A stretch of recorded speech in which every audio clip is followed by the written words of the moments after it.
En el nombre del Padre, y del Hijo, y del Espíritu Santo. Amén. Ven, Espíritu Santo, llénanos de ti, fortalécenos con tu sabiduría, para que comprendamos cada día mejor la palabra que Dios pone en nuestra mente, en nuestro corazón. Fortalécenos en la fe para vivirla cada día. Sobre todo, Señor, para vivir en la práctica del amor a nuestro prójimo. Amén. Hoy es el quinto día dentro de la octava de Navidad. ¿Qué significa esto? Tanto en Pascua y Resurrección como en la Pascua y Navidad, el Señor nos invita a celebrar durante 8 días. Hoy es el quinto día de la octava de Navidad. Durante 8 días celebrar con tanta alegría como el mismo día en que hemos celebrado el nacimiento del niño Jesús. Qué bueno que durante estos días entonces nosotros de verdad aplaudamos alegremente con nuestro corazón con alabanzas al Señor por haberse hecho uno de nosotros. Y hoy celebremos también con solemnidad, como se merece la presencia de Dios entre nosotros. La primera lectura del día está tomada de la primera carta del apóstol San Juan en el capítulo 2. Queridos hermanos, en esto tenemos una prueba de que conocemos a Dios, en que cumplimos sus mandamientos. El que dice yo lo conozco, pero no cumple sus mandamientos, es un mentiroso y la verdad no está en él. Pero en aquel que cumple su palabra, el amor de Dios ha llegado a su plenitud, y precisamente en esto conocemos que estamos unidos a Él. El que afirma que permanece en Cristo debe vivir como Él vivió. Hermanos míos, no les escribo un mandamiento nuevo, sino un mandamiento antiguo que ustedes tenían desde el principio. Este mandamiento antiguo es la palabra que han escuchado, y sin embargo es un mandamiento nuevo este que les escribo. Nuevo en él y en ustedes, porque las tinieblas pasan y la luz verdadera alumbra ya. Quien afirma que está en la luz y odia a su hermano, está todavía en las tinieblas. Quien ama a su hermano permanece en la luz y no tropieza. Pero quien odia a su hermano está en las tinieblas. Camina en las tinieblas y no sabe a dónde va, porque las tinieblas han cegado sus ojos. Palabra de Dios.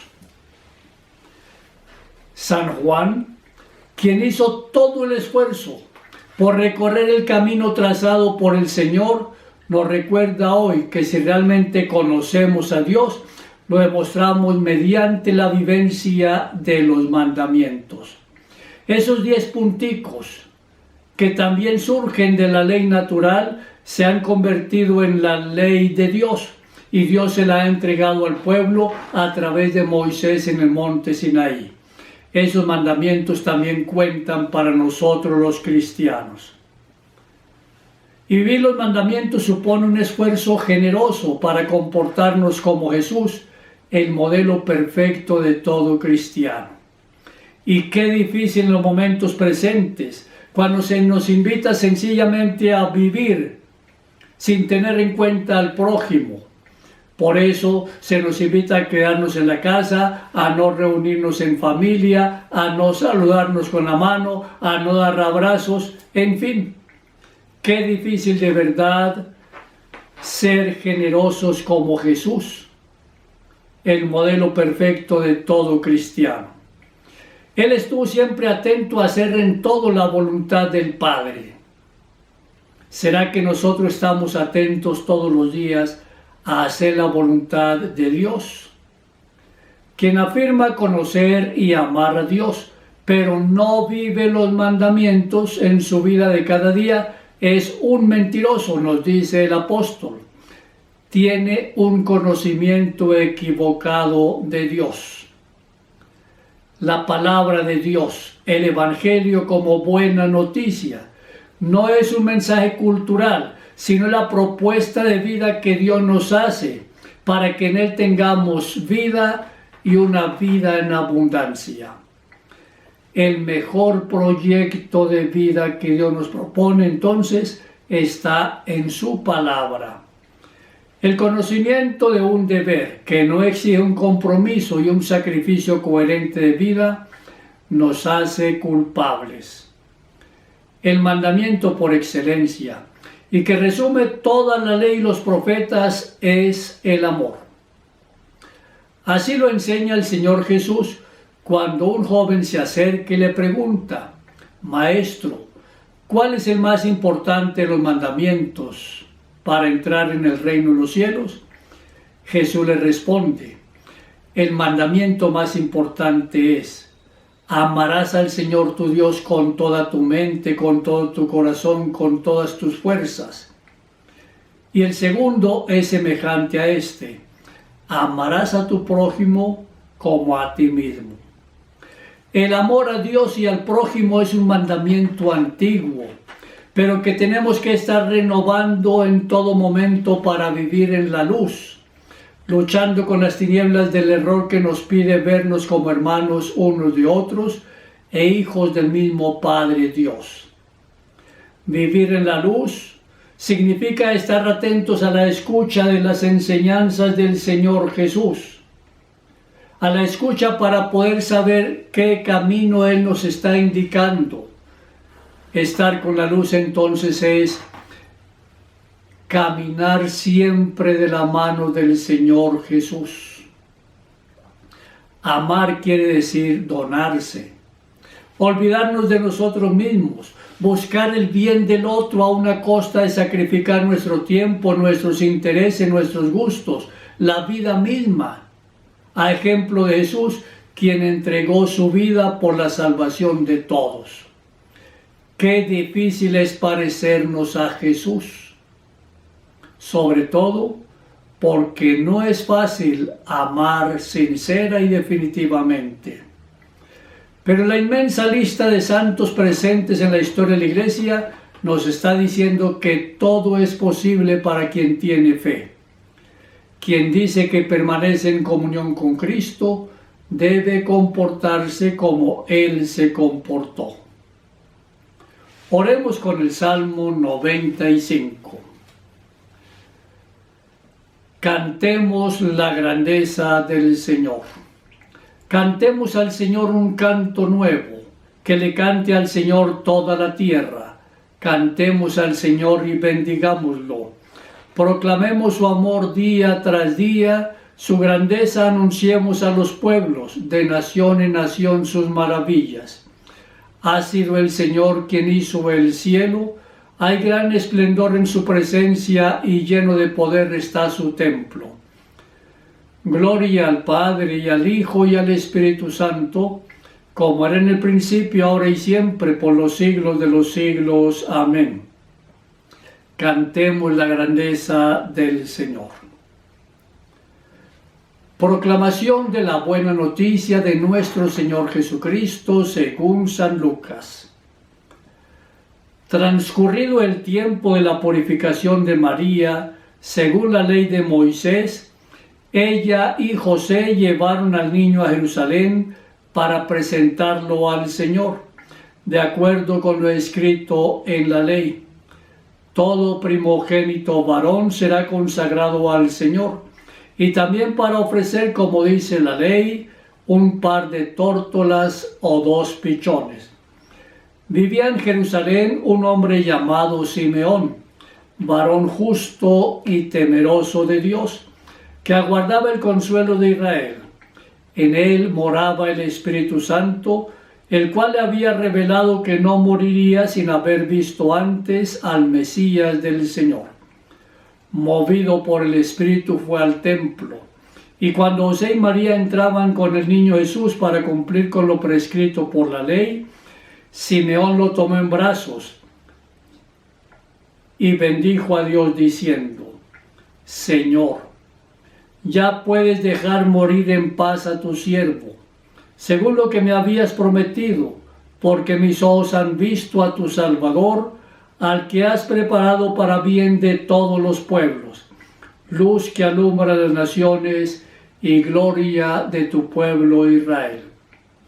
El padre y la madre del niño estaban admirados de semejantes palabras. Simeón los bendijo, y a María, la madre de Jesús, le anunció: este niño ha sido puesto para ruina y resurgimiento de muchos en Israel, como signo que provocará la contradicción, para que queden al descubierto los pensamientos de todos los corazones. Y a ti una espada te atravesará el alma.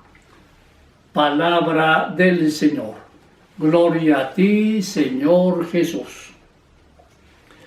La presentación del niño en el templo es el ofrecimiento público de Jesús a Dios, su Padre y nuestro Padre. Él no puede ser rescatado como cada primogénito del pueblo hebreo, porque pertenece a Dios de manera definitiva. Él mismo es Dios. Y lo leíamos hace unos poquitos días. Al comienzo era la palabra, y la palabra estaba en Dios, y la palabra se hizo carne. Y esa carne, quien vive entre nosotros, es el Hijo de Dios, Jesús. Siendo santo, será reservado al culto supremo deseado por Dios en la tierra por su Hijo unigénito. Es el primero y más grande ofrecimiento del único y verdadero sacrificio definitivo y agradable a Dios. San Lucas, en esta hermosa descripción de la presentación del niño en el templo, nos enseña que la Madre de Dios se somete a la prescripción de la ley ante el nacimiento de un hijo dentro de un matrimonio pobre. Por eso ofrece un par de pichones o 2 tórtolas. La humildad y la obediencia acompañan y califican su acción, su compromiso de vida. Por su parte, el anciano Simeón, después de una existencia puesta al servicio de Dios, feliz por poder contemplar con sus propios ojos el rostro del Salvador, se despide de la vida y se prepara con serenidad para la muerte, o mejor aún, para el encuentro definitivo con Dios. Iluminado por el Espíritu Santo, ve en aquel niño la presencia real de Dios, quien a través del misterio del sufrimiento y la muerte realizará la salvación de todo el mundo. También María, la Madre, está invitada a participar de esta prueba mediante el dolor. Una espada atravesará tu alma, le dice Simeón a María. La luz que nos ilumina a todos pasa a través de la oscuridad del dolor. Este es el camino más seguro para salvarnos y para colaborar en la salvación de nuestro prójimo. ¿Por qué colaborar en la salvación de nuestro prójimo? Sencillamente porque toda experiencia de fe es una experiencia comunitaria. Y por ser una experiencia comunitaria, siempre oramos diciendo Padre nuestro. Y porque es una experiencia comunitaria, la fe vemos que llega siempre a través del anuncio de la palabra de Dios, a través de alguna persona. Por eso Pablo nos dice, ¿y cómo van a creer, dijéramos, los niños y los jóvenes de hoy si nadie les predica? ¿Cómo van a creer si no participan de las celebraciones en el templo parroquial para poder escuchar lo que se les predica? La fe es una experiencia comunitaria. Por eso decimos que la familia es una pequeña iglesia doméstica y que la iglesia es la asamblea de todos los bautizados. Y la primera condición para ser bautizados es la fe. Dirán, pero si el niño cuando va a ser bautizado no tiene fe. Cuando bautizamos niños que aún no pueden hablar, no toman decisiones, El bautismo se hace confiando en la fe y en el compromiso cristiano sincero y definitivo de sus padres y padrinos. Qué hermoso entonces seguir creciendo en el don de la fe.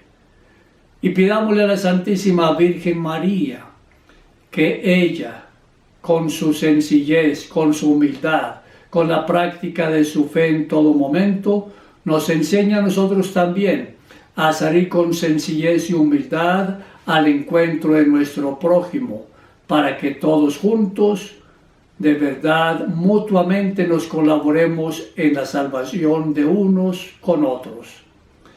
María Inmaculada, Madre de la Iglesia y Auxiliadora de los cristianos, ruega por nosotros. San Juan Bosco, ruega por nosotros. Que el Señor Dios te bendiga y te proteja, te muestre su rostro y te conceda siempre la paz, la alegría y la salud.